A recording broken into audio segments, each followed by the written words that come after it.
கவனிச்சிங்களா? அவங்களுடைய போராட்டம் எதுக்காவது கூட போய் நின்றுக்கிறீங்களா?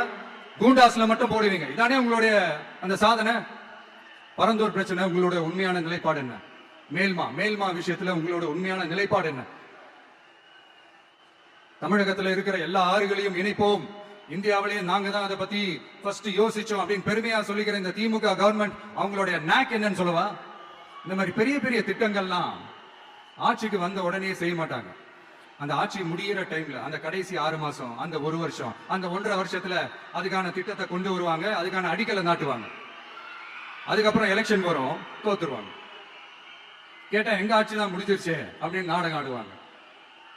இல்ல நான் தெரியாம தான் கேட்கிறேன். மக்கள் மேல உங்களுக்கு உண்மையிலே அந்த அக்கறை இருந்துச்சுன்னா ஆட்சிக்கு வந்த உடனே இந்த மாதிரி பெரிய பெரிய திட்டங்களா ஸ்டார்ட் பண்ண வேண்டியது தானே? அதனால ஆட்சி முடியும் போது அடிக்கல் நாட்டுறது. ஓட்டுக்காக என்னென்னலாம் பேசுவீங்க, ஆனா மக்கள் இதெல்லாம் நம்புறதுக்கு அவங்க ஏமாளிங்க நினைச்சீங்களா?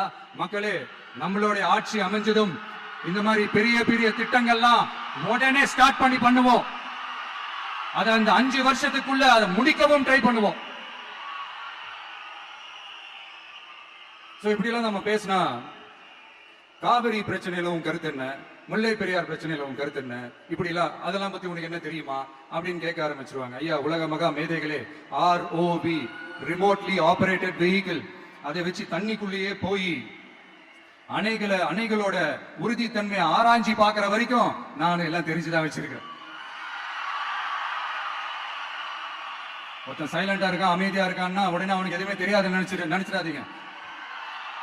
சும்மா கருத்து சொல்லிக்கிட்டு கம்பு சுத்திக்கிட்டு இருந்தா எல்லாமே நடந்துருமா? நசன் பேசி அதை கேட்டு மக்கள் வெறுத்து போயிட்டாங்க. உருப்படியா ஏதாவது யோசிங்கயான்னு மக்கள் நினைக்கிறத யாருக்கு தெரியுதோ தெரியலையோ, எனக்கு அது நல்லாவே தெரியுது. உரிய இடத்துக்கு போய் சம்பந்தப்பட்டவங்களோட பேசி அதுக்கான சொல்யூஷன் என்னன்னு தெரிஞ்சுக்கிட்டு அதை ப்ராப்பரா எக்ஸிக்யூட் பண்ணணும்.